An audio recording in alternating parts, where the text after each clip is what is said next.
McCallum looks up. Curler! Cracking goal!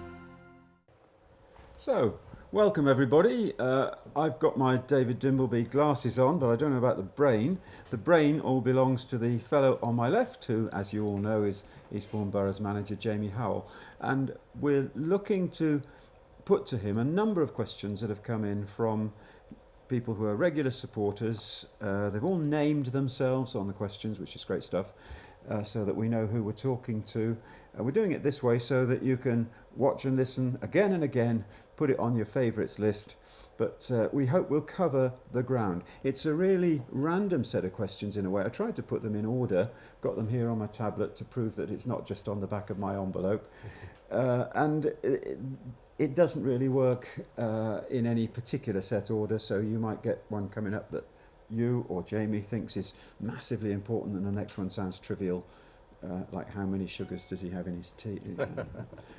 The other final point before we start is to say that some of the questions that have been around are really better addressed to the chairman, to a John Bonner rather than a Jamie Howell, and we're going to do that in a separate interview. So that Jamie can concentrate slightly more on the aspects on the pitch and related to the playing side. Well, Jamie, thanks for your time. Okay. This one's from David, and he says, as a season ticket holder, I see all the home games, attend a lot of away games. We always seem to fall apart after half time. Is it the team talk? No, it's a very valid point. I think the reason it's a very difficult question to answer because I don't know. Sometimes I think here we've got a lot of. Sometimes there's a wind and we might play into the wind in the first half, and then second half we normally have the wind behind us. And sometimes I think players might then think the game's won. So you put all that hard effort when you're against the wind and the elements, and then you come into your second half and you think, now the game's going to be easy for us to win, and maybe we stop doing the things that are, the simple things well, and we get unstuck. But yeah, it's a common theme and something that we definitely need to address. But yeah, there might be a best idea that I actually don't go into the half-time team talk going forward. But no, it's something we need to address. But there's nothing sinister. I think. What's half-time like in the dressing room? Is it? I mean, I don't think you're a thrower of teacups, but do you try and get a lot of tactical information across? Do you let the players answer back? How does it work? Yeah, I think it's very relevant that players can answer back and have their opinion, and I want that, and it's something that I encourage. They're on the pitch, they're seeing what's going on, they're out there, but I think it's a two-way conversation. We're giving them some tactical information and making sure that they understand that. They're giving us some feedback in case they've got certain issues that they're unsure about. Okay. And we have a conversation and then hopefully try and resolve the problems. But no, it is a problem at the present moment where we've done okay sometimes to half time, and then we've fallen apart a little bit, which is a problem and a worrying concern. The team and the squad has had quite a bit of turnover since August, or since before August. It includes one or two people departing that some supporters didn't want to see depart. I'm thinking of someone like a Charlie Horlock or a Ryan Worrell. Have you got anything to say on those? Yeah, I can understand people's frustrations. I think Ryan and Charlie, are both very good players and very, very popular players here at the club and have done very well. There's some things that I can, make public and some things that I can't, and sometimes that's a conversation between a manager and a player. But in general terms, I think, I thought Ryan was, like I say, a very good player, but he wanted to play regular football. And we had a conversation, and I didn't think that I could guarantee him regular football each week. And at his stage of his career, I think he wanted to play and be playing every week. So that was decided that we wanted to make a change, which I know supporters, they don't like change, especially when there's popular players that have done well for them in the past. And I appreciate that a lot of people will be frustrated with that. But I'm looking forward, and I'm looking forward to trying to take the club up, challenging to the top of the league. And I know at this stage of the season that that looks a long way to get there. But we have to start somewhere, and we need to get people in that I think can do that one. And I didn't think it was really fair to keep Ryan on a subs bench all the time, and I try and be as fair and as honest as I can to players. And that's why Ryan's left and will go and play elsewhere. You know, the door is always open for him to come back, you know, if he wants to at some stage. But he'll only want to do that if he's going to play regular football. And I think that experience of him playing regular football somewhere else will only help his cause. I guess Charlie Horlock is in a slightly similar situation. Yeah, I think Charlie was a really good goalkeeper, you know, a really young goalkeeper, but you know, it is a very unforgiving league, you know, without a shadow of a doubt. And I think Charlie was, you know, quite a young man. And I think when you're looking at experienced goalkeepers at this level, a lot of them are nearer the 30 side or played a lot of games, and I just felt that maybe it was a little bit too soon for him. You know, that's not to say that he's not a good goalkeeper or won't become a very good goalkeeper. And I think he's gone to Hastings, and you know, he'll play a lot of games there and get good experience and good coaching, and maybe that'll be a chance maybe for him to return at a later date. You know, down the years really. But just at this time, I felt it wasn't probably right.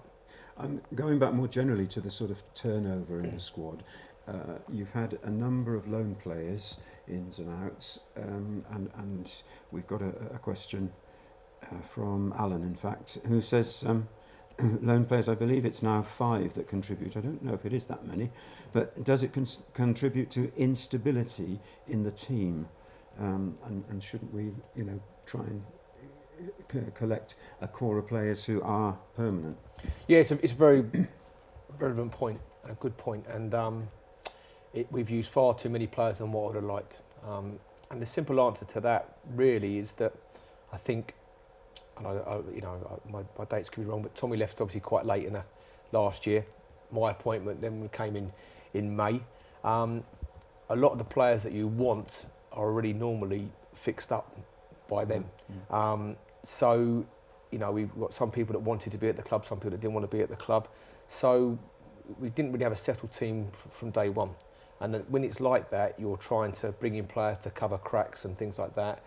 Some you haven't seen or haven't got enough experience. So, yeah, the reality is we're using far too many players than what we're doing at the present moment. Going forward, what I would like to do and what I've done throughout my career is have a nucleus of 16 to 18 players that know me, know the club, know what we're trying to do, and that's what we're working to at the present moment. But I even see it in the Premier League. You know, Guardiola. You know, he brought in lots of players last year. He's chopped and changed. Now I'm sure if Guardiola can do it, and there's no comparison between myself and Guardiola without a shadow of a doubt. But you know, there's no point. You know, at the moment it is frustrating. It's frustrating for me because we can't get the people that we want. But there's not a lot of really good people and players that aren't contracted at this stage of the season. Yeah, I understand that, yeah. I mean, it leads sort of neatly on to one of the questions that Mark has asked. And he says, well, first of all, he says, what was the remit given to you when you were appointed? What is your short-term and long-term aim? There's a bit of a follow-up to that, but let me ask that.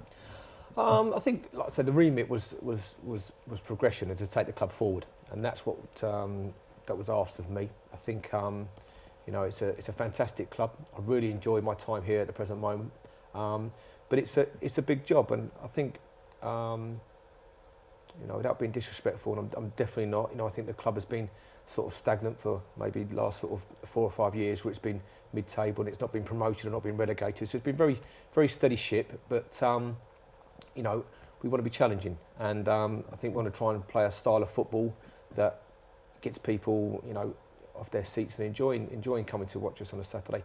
And if I'm honest about it, that hasn't happened, and I do accept that one. But that will change. But it needs a bit of time, and I know that's frustrating for supporters because I'm sure they've heard that all before, and you know, they're just thinking that, you know, it's just the same old excuses from a different voice. But you know, I've only been here 6 months, you know, and behind the scenes there's been lots of changes. You know, we've got everything that the club, in my opinion, seems to be going forward is very positive. You know, we've got really good youth section and everything behind the scenes is going well. And the only thing that's not really going too well at the moment is the first team, which is my job, and I understand that. But that will take time to remedy, and I'm very confident that I'll do that. Yeah, it's really interesting.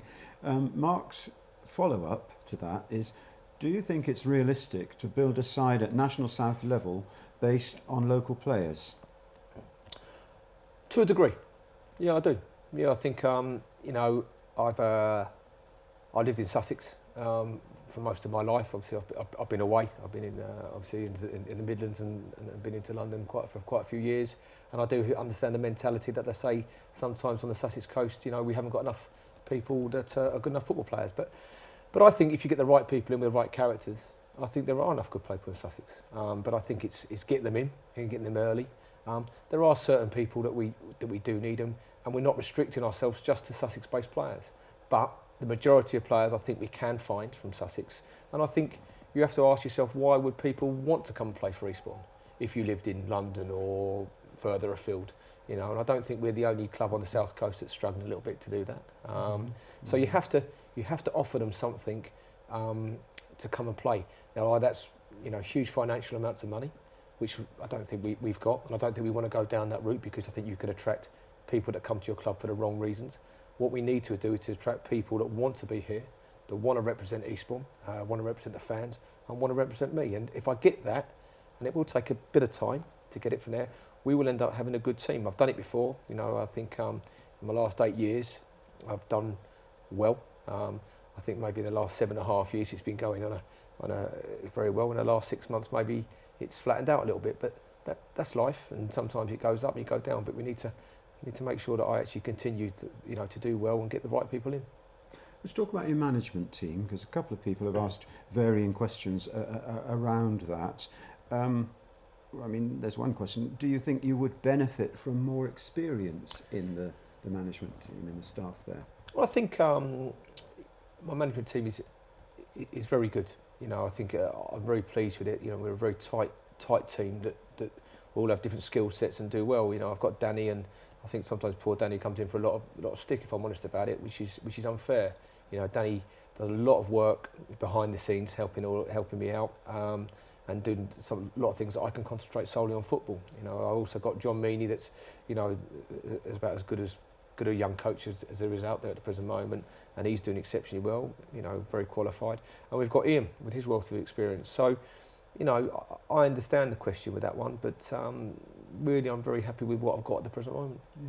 So Danny, his particular role includes contacts, getting out and identifying players? Yeah, like I say, Danny speaks to a lot of people all the time about the availability of players, as well as what I do. I think the trouble, they talk about contacts, and it's having contacts and having those people available. People are available, but can you bring them in? Can you afford to bring them in? Do they want to come in? Are they going to be here for the long term? So, at the moment, I think it's about getting the right people in. It's not just about, contacting and bringing, everybody into the football club. We need to bring the right people into the football club. And Danny does that well. He knows a lot of people, and he's a very likeable fellow on the circuit. And, I think he's done a very good job. And incidentally, he's still got less hair than I have. So, somebody asked, Hugo Langton has left Welling. Are you in contact with Hugo at all, and would there be a role for him if he's a freelancer? Well, I speak to Hugo, and he's a very likeable and well-respected coach and manager. But if I'm honest about it, sometimes I think you can have too many people giving instructions. And at the moment, I'm very much, I make no bones about it. It's my team. I want to be the manager. I do a lot of coaching on the pitch as well, if I'm honest about it. So there's no point in having too many people giving instructions. I think at the moment we just need some real clarification and clarity of what we're trying to actually do, and I don't think we need to actually bring thinking at the moment. But it's not to say I don't think Hugo's an excellent coach, but at the moment probably not for me. Okay.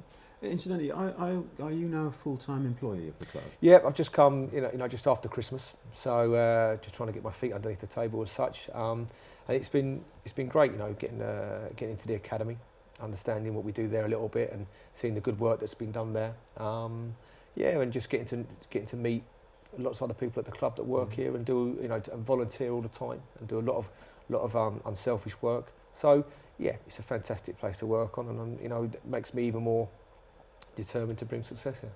I'm landing you in it a bit now, but it does mean that if you are physically around the club more often during daytimes and so on, people are more likely to be able to spot you, catch you in the bar. I like that. Ask you one-to-one why you're playing X and Y. Yeah, I think this is what's quite good. I think sometimes, sometimes managers are quite standoffish and things like that. And, I'm a supporter of football. I love football. And sometimes I'm intrigued. Why are you doing that? It seems madness. And normally there is a logical reason why you're doing it. You might not agree with that sometimes, but normally there's a logical reason why I've done that or made that side of decision. And I'm more than happy to try and explain that as much as I possibly can. And I like that. I've always been that in my managerial career so far. I think I'm quite an approachable fella, and that's what I like to be known of, and people to come and ask questions, and I'll try my best to give the answers that they want. And incidentally, Jamie will be, all being well, he should be around at about 12 noon, I think, before the Hampton game in the clubhouse, if nothing else gets in the way. So there's a good opportunity. I have the privilege, because I can write what I like, and seriously, nobody censors me in this club. So I can spout at great length about, what tactics you should use. And other people don't have that privilege, but they ought to, pick up the chance and talk to you one-to-one. Because I have to say that, you and I have great dialogues, and you're always honest with me. Because a couple more things. A couple of people actually have raised a little hobby horse, which is that we get a solid core of really faithful supporters going to away matches, and they really enjoy it when they get a bit of acknowledgement from yourself and the players at the end. Yeah, the support we receive home and away is normally very good. I think it's the players really appreciate it. I appreciate it. It is always difficult. We do try and make a point of always trying to acknowledge supporters, especially away supporters that have to travel, and the expense of travelling away, which is always appreciated. Sometimes there are things going on straight after a game that you do it, and sometimes we're not maybe out there as long as maybe we like, but there are normally reasons why that's the case. But that's not to say that we don't thoroughly appreciate all their support, and we genuinely do. It's their club, and that's what I want it to be. I want it to be a community club. I want people to be involved with everything. I want there to be a relationship between players and supporters and management, and we're all in it together. I think we all want success for Eastbourne Borough, and what we need to do is come together. And I think that's what we need to do at the present moment. If fans are negative, that does have a detrimental feeling to the players that are on the pitch. I'm not saying they have been or anything like that, but that could be the case. So, it's a two-way thing. The players need to appreciate the fans, and the fans always do appreciate the players. And all I can say is that I'm very grateful for everyone that travels home and away. The support I receive, when I come to the main stand, is always very, very good. And as I said, that's why it makes me even more determined to do well here. I told you off camera that I wouldn't throw you any curveballs. It's January 2018. Mm-hmm. Where will the club be in January 2019? I don't know, is the honest answer. And I think it would be foolish of me to say we're going to do this or we're going to do that. And I've never done that in my career ever, because I just think you just don't know. All I can hope for is that we're in a better place than what we are at the present moment. And I'm very confident we will be. As I said, I think we've got lots of things working behind the scenes to put us, that we can actually travel forward together. So I'm hoping we'll be in a better state. Long term, I want us to be challenging for the top of this league and playing in the Conference National. That's longer term, which is what my viewpoint is, and that's why I came to the football club. But like I say, it does take time. And I know that sometimes managers use that as a cop-out when it's not going too well. But no, I think let's hopefully give me a bit of time to see what I can do. Get this year out the way, definitely. See what I bring in next year, and hopefully, when I do leave the club, whenever it's going to be, people will say I left it in a better state than when I found it. So that's what I'm hoping to do. Can't say fairer than that. Ladies and gentlemen, thank you for listening. Thank you for sending in those questions. If I missed yours, or if it seemed to be glossed over, promise it wasn't deliberate, because we obviously, as you can see, haven't scripted this. If you've got further questions, you've heard it from the man himself, catch him in the clubhouse and sit down with him and have a cup of tea. Thank you very much indeed, and keep supporting the borough. Thanks, Jamie. That's good. Cheers.